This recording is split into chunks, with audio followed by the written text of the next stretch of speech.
우리 교독하시겠습니다. 여호수아서 13장 1절부터 7절 말씀까지 교독하시겠습니다. 여호수아서 13장 1절부터 7절 말씀입니다. 여호수아가 나이가 많아 늙음에 여호와께서 그에게 이르시되 너는 나이가 많아 늙었고 얻을 땅이 매우 많이 남아 있도다.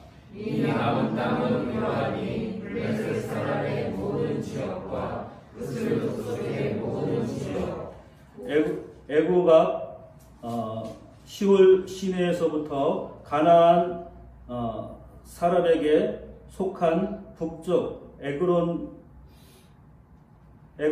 경계까지와 블레셋 사이에 다섯 통치자들의 땅 곧 가사 족속과 아스도 족속과 아스글론 족속과 가드 족속과 에그론 족속과 또 남쪽 아위 족속의 땅과 또 가나안 족속의 모든 땅과 시돈 사람에게 속한 땅과 아모리 족속의 도는게 가까이까지와 또 그슬 족속의 땅과 해 뜨는 곳에 온 레바논 곧 헤르몬산 아래 바알갓에서부터 하닷에 들어가는 곳까지라.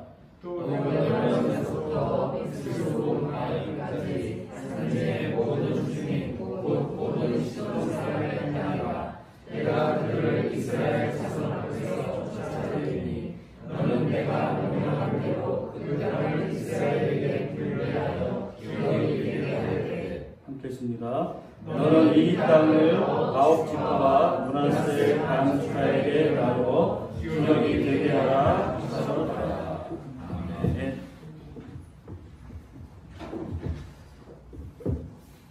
예, 우리가 여호수아서를 읽다가 보면은 가장 집중력이 떨어지는 부분이 바로 오늘 우리가 읽은 13장에 들어서면서부터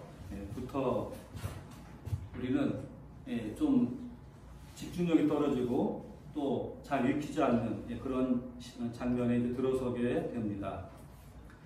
요단강을 건너서 가나안 땅에 들어오는 그 장면, 요단강이 갈라지고 그 바다를 마른 물처럼, 마른 땅처럼 그렇게 건너왔죠.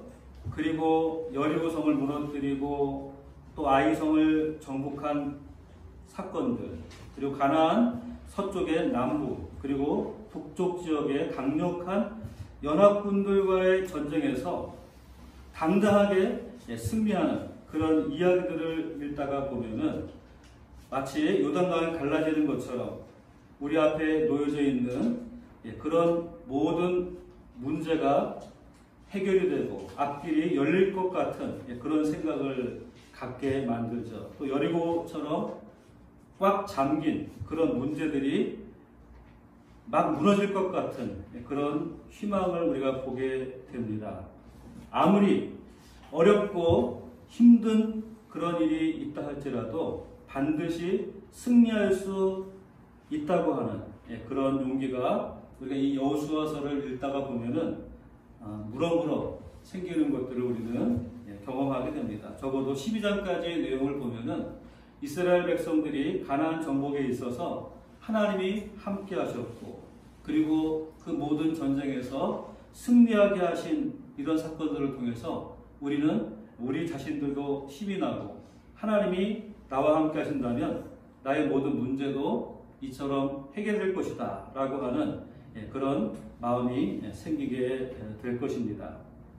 그런데 13장 들어서면서부터 지루하게 이어지는 땅을 분배하는 이런 말씀을 읽다가 보면은 우리는 이전에 12장까지의 그 다이내믹한 승리의 기록과는 좀 다른 지루함과 집중력이 떨어지는 이런 일들을 우리가 경험하게 되죠. 그렇지만 저는 역설적으로 여호수아서 13장부터가 우리나라 사람들에게는 가장 흥미있고 또 좋아하는 그러한 말씀이 아닌가 이런 생각을 해보게 됩니다. 왜 그런가 하면은 우리나라 사람들이 좋아하는 게 있습니다. 뭘 좋아할까요? 땅을 좋아하죠.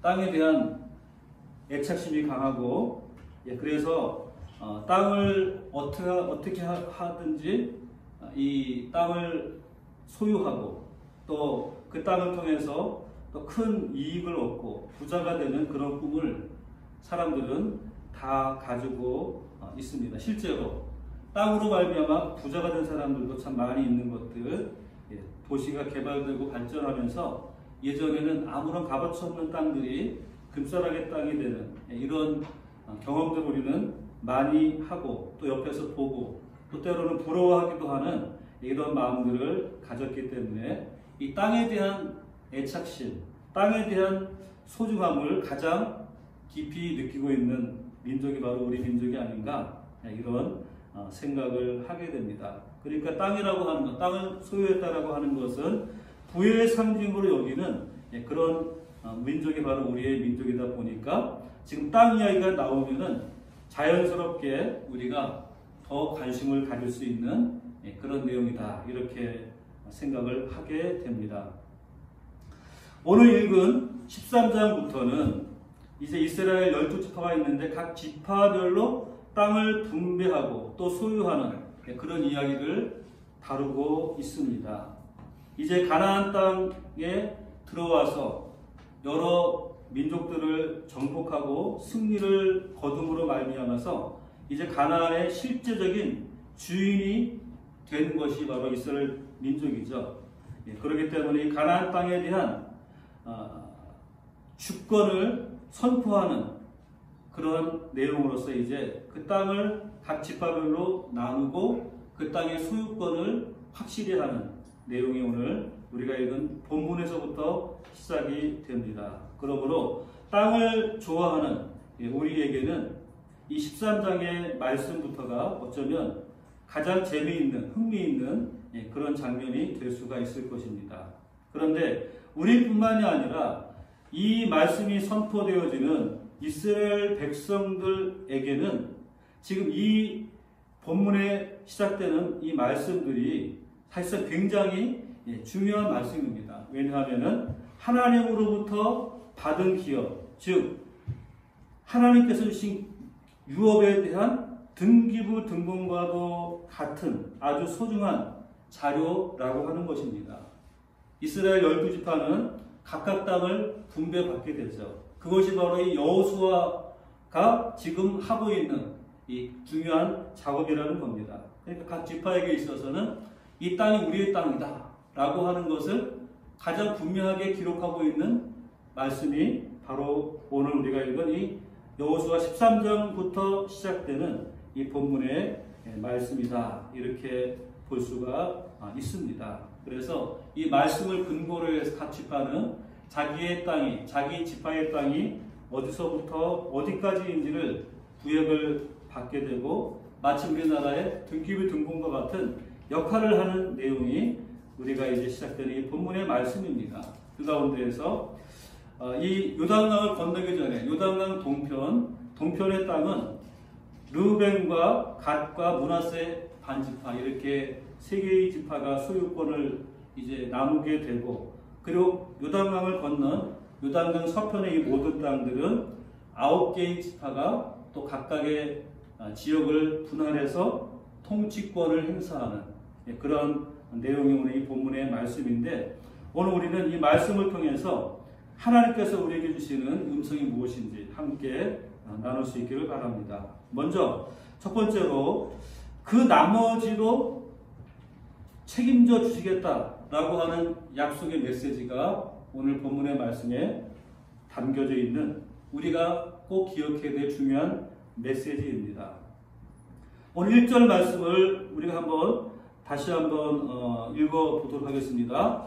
여호수아가 나이가 많아 늙음에 여호와께서 그에게 이르시되 너는 나이가 많아 늙었고 얻을 땅이 매우 많이 남아 있도다.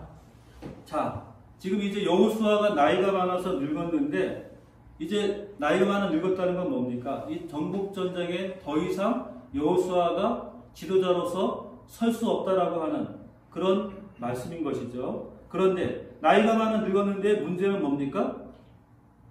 내가 얻을 땅이 얼마큼 있다고요? 땅을 다 얻었다 이렇게 말씀하시지 않고 얻을 땅이 매우 많이 남아있다. 아직도 얻을 땅이 많이 남아있는데 매우 많이 남아있다. 이렇게 말씀하고 있는 것입니다.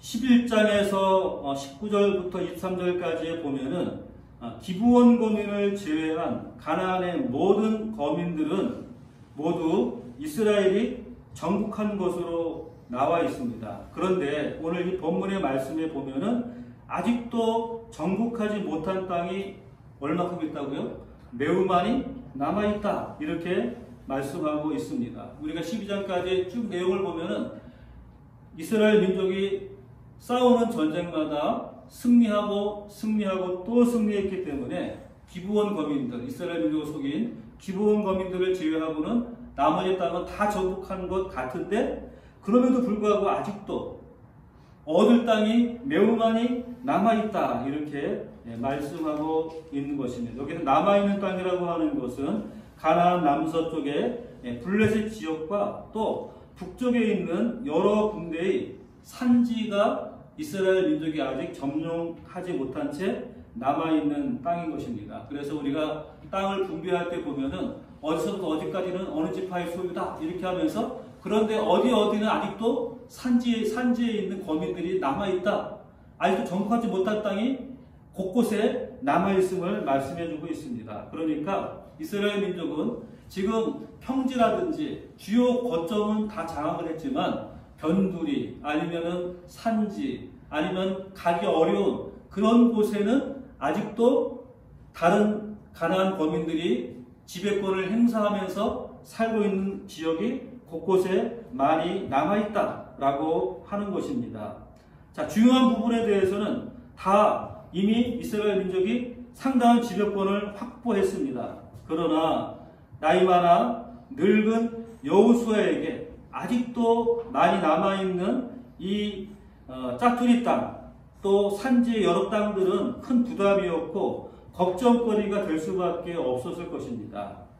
바로 그때 하나님께서 여호수아에게 말씀하시는 것, 그것이 오늘 이 본문의 말씀인데 6절 하반절부터 7절 말씀을 보면 이렇게 기록되어지고 있죠. 내가 그들을 이스라엘 자손 앞에서 쫓아내리니 너는 내가 명령한 대로 그 땅을 이스라엘에게 분배하여 기업이 되게 하되 너는 이 땅을 9지파와 므낫세 반지파에게 나누어 기업이 되게 하라 하였더라. 이렇게 말씀해 주고 있습니다.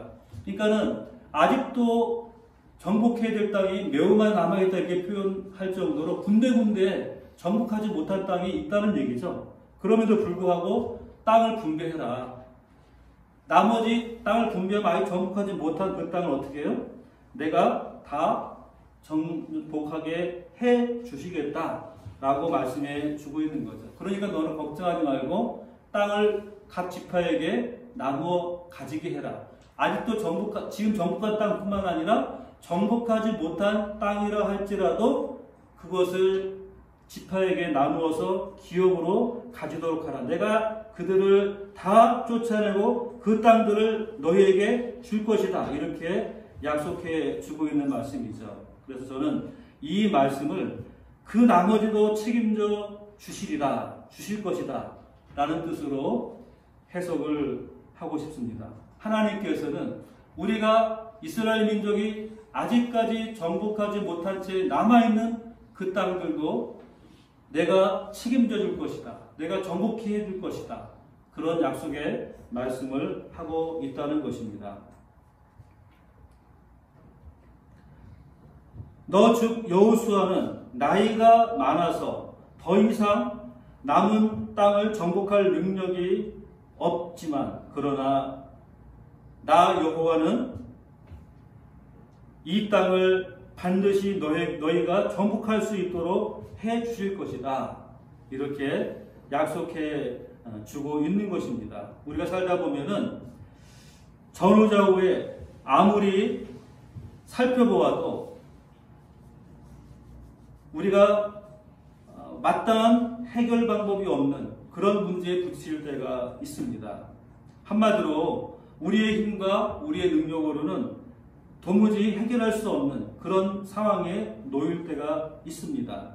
분명히 우리의 힘으로는 안 되는 그런 상황과 환경이 있다는 얘기죠.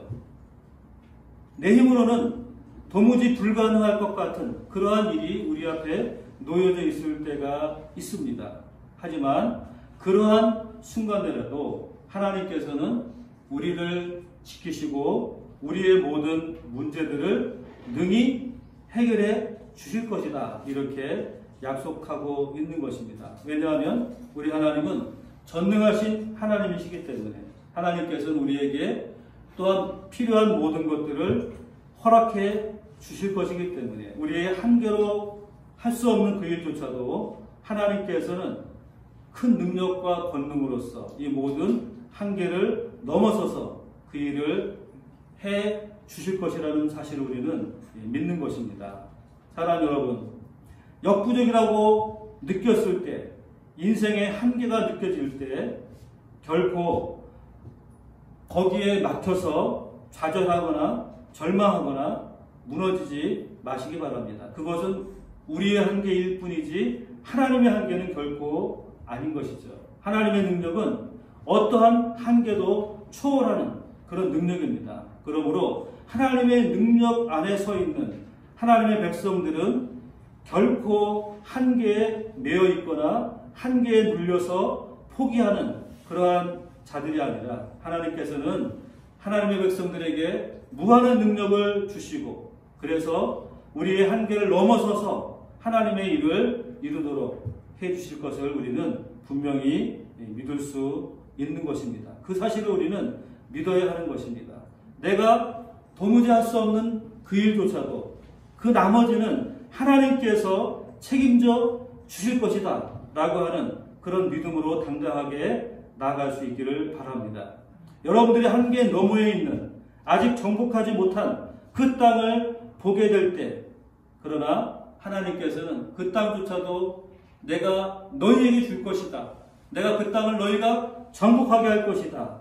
약속해주고 있고 우리가 그 약속을 믿을 때 우리의 인생은 한계를 넘어서 하나님의 일을 감당할 수 있는 그러한 자리에 서게 될 줄 믿습니다. 두 번째로 우리는 이미 받은 축복을 누려야 한다라고 하는 것입니다. 하나님께서 우리에게 이미 주신 축복을 누리는 것, 그것은 바로 우리가 해야 할 일이라는 것입니다. 10절 말씀을 한번 같이 읽어보겠습니다. 너는 이 땅을 9지파와 므낫세 반지파에게 나누어 기업이 되게 하라 하셨더라. 자, 나이 많아 늙은 여호수아가 해야 할 마지막 사명이 있습니다. 그것은 이스라엘 모든 지파들에게 그들이 정복한 가나안 땅을 분배하는 일이었죠.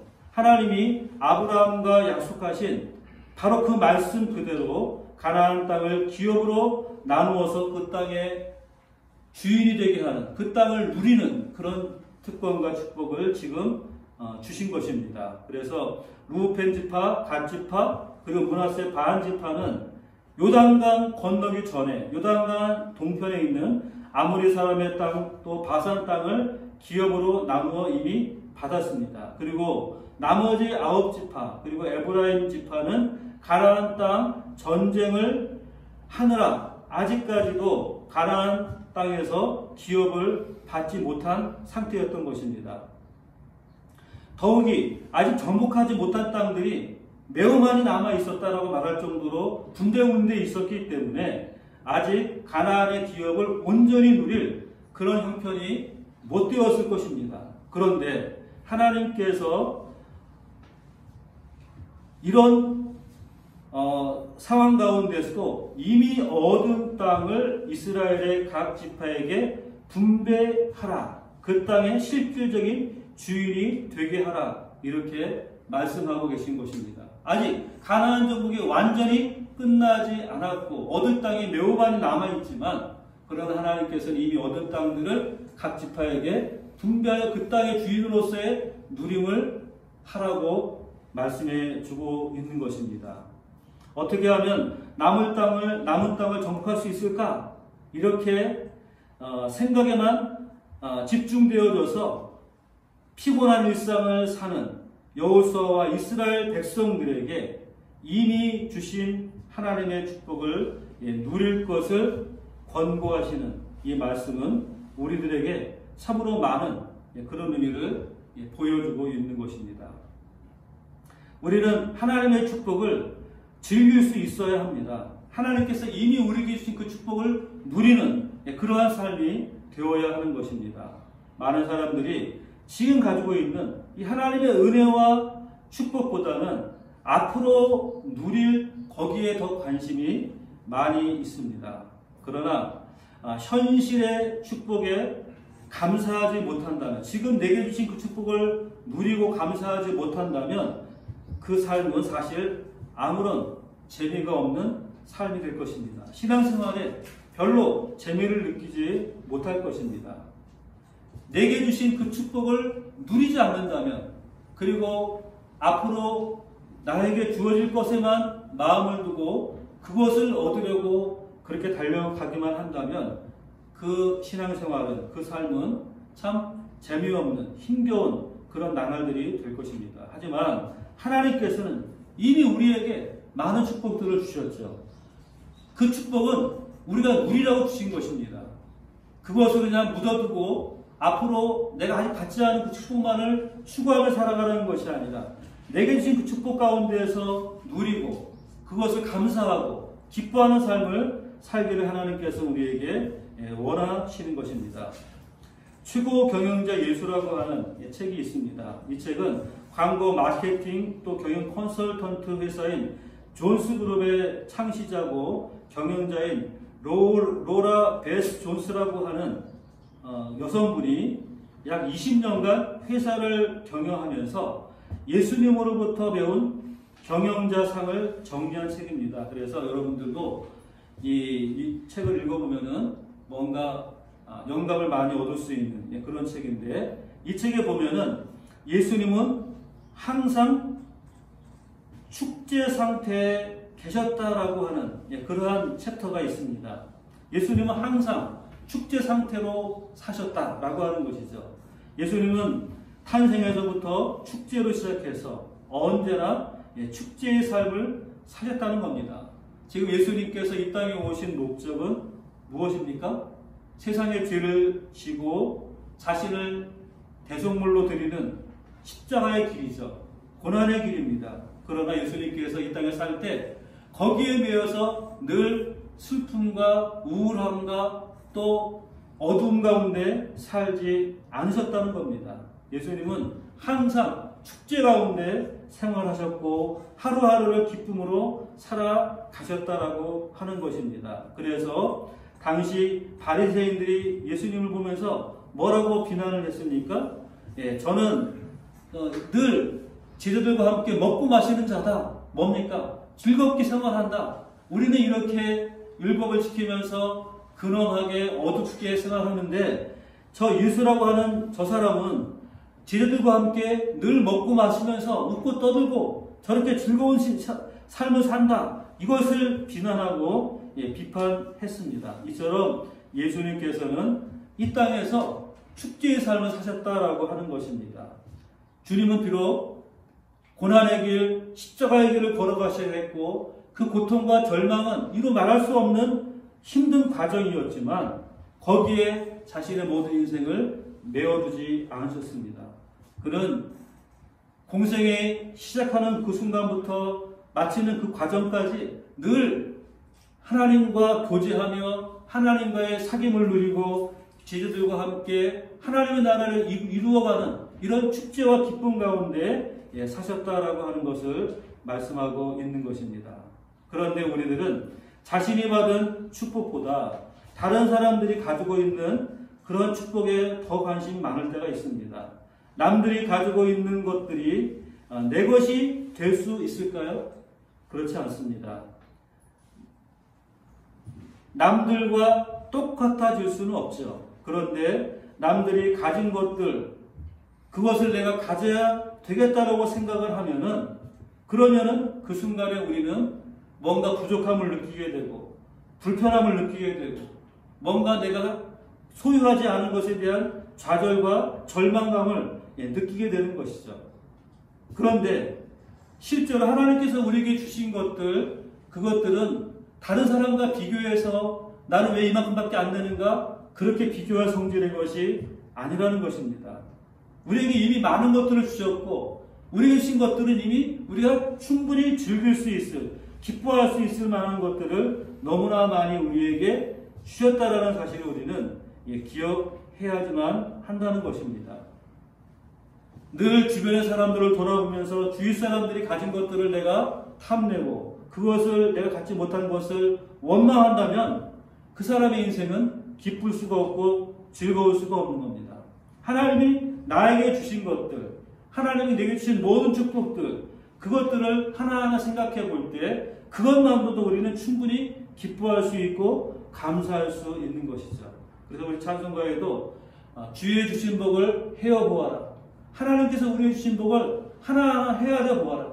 내가 받지 않은 것이 무엇이 있는지 헤아려 보아라. 이렇게 노래하고 찬송하고 있는 것입니다.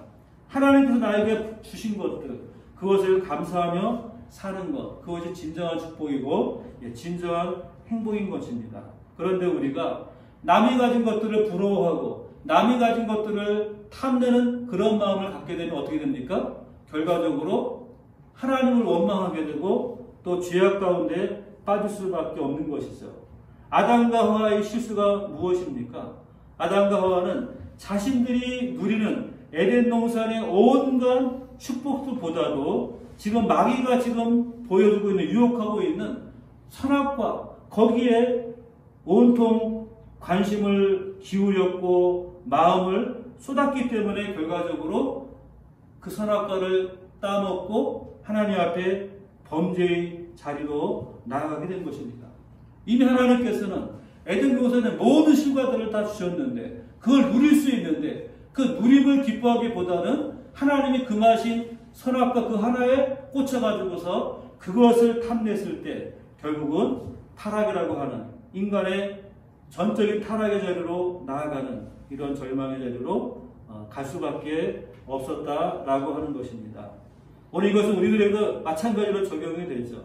남들이 받은 축복이 중요하지 않습니다. 하나님께서 지금 나에게 주신 축복이 무엇인가 그것을 알고 그것을 기뻐하고 그것을 누리는 것이 정말 중요하다는 것입니다. 사랑하는 여러분, 축복을 받은 사람들의 공통점은 무엇입니까? 자신에게 주어진 하나님의 축복을 감사함으로써 그러한 것을 표현하는 사람, 누렸던 사람들이라고 하는 것입니다. 여러분들도 지금까지 베푸신 이 하나님의 은혜와 축복을 즐길 수 있기를 바랍니다. 하나님이 내게 주신 복, 하나님이 나에게 베푸신 그 은혜들을 늘 하나하나 기억하면서 감사하고 또 그것을 누리는 그러한 삶이 우리에게 정말로 필요한 것이죠. 로마서 8장 1절과 2절 말씀에 이런 말씀이 있습니다. 그러므로 그리스도 예수 안에 있는 자들에게는 결코 정죄함이 없나니 이는 그리스도 예수 안에 있는 생명의 성령의 법이 죄와 사망의 법에서 너를 해방하였음이니라 말씀해주고 있습니다. 우리가 예수 믿게 되면은 더 이상 죄와 사망의 법이 우리를 얽어맬 수 없는 것입니다. 생명의 성령의 법이 우리를 자유롭게 하고 진정한 자유를 우리에게 가져다 주는 것이죠. 그래서 이제는 더 이상 죄와 사망의 법 안에 있는 것이 아니라 생명의 성령의 법 안에서 우리는 진정한 자유를 누리는 이러한 축복을 하나님으로부터 받게 되었다. 이 은혜와 축복을 누릴 때 우리의 삶은 진정 기쁨으로 넘치는 삶이 될 수 있는 것입니다. 그것을 누리는 자들이 바로 그리스도인들이라고 하는 것입니다. 진정한 그리스도인은 무엇을 얼마나 많이 소유했는가 여기에 따라서 행복을 결정하는 것이 아닙니다. 진정한 그리스도인은 예수 안에서 구원받고 영생을 받은 그 감격과 기쁨 그것만으로 우리는 행복하고 즐거울 수 있는 것입니다. 하나님의 축복은 무엇과도 비교할 수 없는 것이죠. 예수 안에서 하나님 주신 이 축복들을 기쁨으로 누리고 그것으로 행복할 수 있을 때 새로운 은혜와 축복은 우리에게 계속적으로 임하게 될 줄 믿습니다. 여러분들도 내게 주신 은혜, 내게 주신 축복, 하나님이 나에게 베푸신 그 놀라운 은혜들을 누리고 감사하고 기뻐하면서 그것들을 하나님 앞에 적극적으로 표현해 나갈 때 하나님께서 우리에게 큰 은혜를 베풀어 주실 줄 믿습니다. 세 번째로는 우리 이 본문의 말씀 가운데에서 이 여호수아 13장의 말씀 가운데 굉장히 특별한 부분이 나오고 있는데 바로 레위 지파에게 주신 기업의 상급입니다. 그 레위 지파에게 주신 기업의 상급이 무엇입니까? 우리 14절 말씀, 13장 14절 말씀 같이 한번 읽어보겠습니다. 오직 레위 지파에게는 여호수아가 기업을 준 것이 없었으니 이는 그에게 말씀하신 것과 같이 이스라엘의 하나님 여호와께 드리는 화제물이 그들의 기업이 되었음이었다. 33절 말씀도 한번 읽어보죠. 제일 마지막에 33절 말씀입니다.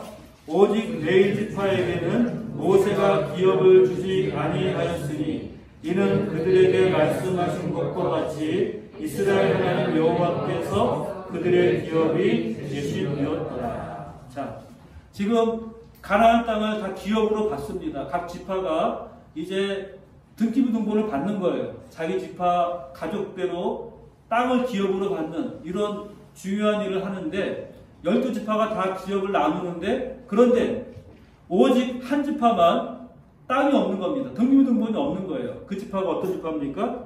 레위 지파. 레위 지파에게는 땅을 주지 않으셨다라는 겁니다. 가나안 땅을 분배하면서 사람들은 다 기뻐하고 즐거워하는데 그런데 이 레위 지파에게만은 아무런 땅이 없는 겁니다. 기업이 없는 겁니다. 그러면서 말씀하신 것이 무엇입니까? 여호와께 드리는 화제물, 이 화제물을 기업으로 받았다. 너희가 이 여호와께 드리는 화제물을 기업으로 받았다. 이렇게 말씀해주고 있고 민수기 18장 20절에 보면은 여호와께서 또 아론에게 이르시되 너는 이스라엘 자손의 땅과 기업은 없겠고 그들 중에 아무 분깃도 없을 것이나 내가 이스라엘 자손 중에 내 분깃이요 내 기업이니라. 이렇게 말씀해주고 있습니다. 레위 지파는 아무런 기업이 없어요. 아무런 땅이 없습니다. 소유권이 아무것도 없어요. 그런데 이러한 레위 지파에게 주신 것이 있습니다. 무엇입니까? 이스라엘 자손 중에 내가 내 분깃이고 내가 내 기업이다. 여호와가 너희의 기업이다. 여호와가 너희의 상급이다. 이렇게 말씀하고 있는 것입니다. 레위인들은 생계를 위한 아무런 기업이 없었습니다. 하나님 자신이 레위인들의 기업이 되고 상급이 되었다라는 것입니다. 자, 이 레위인들은 레위 지파는 무슨 일을 합니까? 바로 제사장, 아론의 자손은 제사장이고 다른 레위 지파들은 성전의 일을 돕는 역할을 하는 사람들입니다. 이러한 레위 지파에게 하나님께서는 아무런 땅도 기업으로 주지 않았습니다. 그들이 얼마나 억울하겠습니까? 땅 갖고 싶은데 땅도 안 주고 이게 무슨 꼴인가 이렇게 생각할 수 있겠지만 그러나 하나님은 그들에게 약속하신 것 여호와가 너희의 분깃이다. 여호와가 너희의 상급이다. 이것이 너희에게 다른 지파가 얻은 땅보다 더 중요하다는 사실을 말씀하고 있는 것입니다. 우리가 세상에서 누리는 많은 물질적인 축복들보다도 여호와 하나님 그분이 더 크고 더 놀라운 우리의 기업이라는 것입니다. 그렇다고 해서 레위 지파 외의 이스라엘 백성들이 가나안 땅을 기업으로 받은 그것이 아무런 가치가 없다. 그런 것은 아닙니다. 하지만 그 기업보다도 그들이 다른 지파들이 얻은 땅보다도 레위 지파가 소유한 것은 훨씬 더 좋은 것이다. 이 사실을 분명히 말씀하고 있는 것이죠. 레위 지파가 소유한 것이 무엇입니까? 여호와가 너희의 분깃이다. 여호와가 너희의 상급이다. 너희의 기업이다. 말씀해 주고 있는 것입니다. 여호와 하나님 바로 가장 큰 기업이요, 가장 큰 상급이라는 사실을 믿으시기를 바랍니다. 우리가 이 땅에서 하나님 축복을 받아 누리는 것, 하나님 축복을 누리는 것 얼마나 기쁜 일입니까? 좋은 일입니까? 그런데 우리가 이 땅에서의 축복보다도 더 소중하고 더 값어치 있는 것이 무엇입니까? 여호와가 우리의 기업이 되고 여호와가 우리의 상급이 되는 것, 그것이 이 땅의 축복을 누리는 것보다 더 큰 축복인 줄 믿으시기를 바랍니다. 그래서 그것을 예수님께서는 아주 극적으로 보여주는 비유를 하셨죠. 무엇입니까? 부자와 나사로의 비유. 부자와 나사로의 비유. 이 부자는 날마다 호화로 연락하는 부자인데 하나님을 알지 못하는 자입니다. 그러나 나사로는 가진 것이 아무것도 없어요. 부자에서 떨어지는 것들을 주워 먹는 그런 신세였지만, 그러나 그는 하나님을 믿는 자였고 하나님이 그의 상급이 된 자였습니다. 자, 그들의 인생 이 땅에서는 정말 극적으로 부자는 존귀한 신분, 나사로는 거지의 신분이었지만, 그러나 그들이 이 세상을 떠날 때 그들의 신분이 완전히 뒤바뀌는 것을 우리는 보게 되는 것입니다. 이것은 하나의 비유고 하나의 극적인 모습을 우리에게 상징적으로 나타내 보여주는 겁니다. 이 세상의 것들이 아무리 좋고 아무리 그것을 누리는 것이 즐거워도 그것만 가지고는 우리는 결코 기뻐할 수 없는 것입니다. 설사 우리에게 이런 것들이 전혀 없다 할지라도 하나님을 믿는 자, 하나님의 기업이 된 자는 가장 큰 축복을 누리는 자고 결국은 최종적으로 기쁨 가운데 사는 삶이 될 것이라고 말씀해 주고 있는 것입니다. 예수님께서 이 땅의 사역을 마치고 하나님께로 가실 때 제자들에게 말씀했죠. 내가 너희를 고아와 같이 버려두지 아니하고 너희에게로 오리라. 이렇게 약속을 하셨습니다. 그 약속대로 예수님께서 우리에게 오신 것이 무엇입니까? 바로 성령이십니다. 성령 강림자. 성령께서 우리에게 오심으로 말미암아 우리를 고아와 같이 버려두지 아니하시고 우리를 지켜주시고 보호하시고 함께 하신다는 약속을 우리에게 하신 놀라운 사건, 이것이 바로 오순절 성령 강림의 사건인 것입니다. 여러분, 이 땅에서 우리가 세상의 축복을 누리는 것, 그것도 중요하죠. 하나님께서 우리에게 그런 축복도 주실 수 있습니다. 그러나 그런 축복들보다도 더 중요한 것, 더 값어치 있는 것이 무엇입니까? 여호와가 우리의 기업이 되는 것, 여호와가 우리의 상급이 되는 것, 여호와가 우리의 분깃이라는 사실, 이 사실을 우리가 기억하고 하나님이 나의 분깃됨을 감사하고 하나님 앞에 날마다 가까이 나아갈 수 있기를 바랍니다. 레위지파, 그들은 이 땅에서 가나안 땅의 그 어떠한 땅도 소유하지 못한 자들입니다. 다른 지파들은 다 땅을 얻고 기뻐하는 가운데 있지만, 그러나 레위지파는 그 땅을 소유하지 못했습니다. 하지만 레위지파에게 하나님은 약속해주고 있죠. 여호와가 너희의 분깃이요 여호와가 너희의 기업이다. 그것이 너희를 가장 존귀하게 만드는 것이라고 약속해주고 있는 것입니다.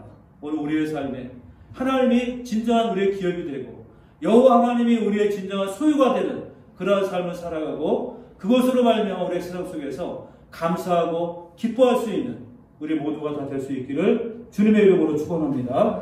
기도하겠습니다. 거룩하신 아버지 하나님, 주님의 은혜를 감사합니다. 오늘도 우리가 주님께 믿음으로 나아갑니다. 이스라엘 민족들 가나안을 정복하고 그 땅을 아직 완전히 정복하지 않았지만 그 땅을 나누어서 각자의 소유로 삼았는데 하나님께서 주실 것이다, 하나님께서 나머지도 책임져 주실 것이다 약속하심을 믿고 그들은 소유했습니다. 그것을 누렸습니다. 우리도 하나님께서 지금 내게 주신 것들을 누리며 살아갈 수 있도록 도우시고, 설사 내게 세상의 것들이 아무것도 없다 할지라도 여호와 하나님이 우리의 기업이요 우리의 분깃임을 감사함으로 믿고 그것을 누리며 살아가는 우리 모두가 다 될 수 있도록 은혜를 풀어 주시옵소서. 예수님의 이름으로 기도드리옵나이다. 아멘.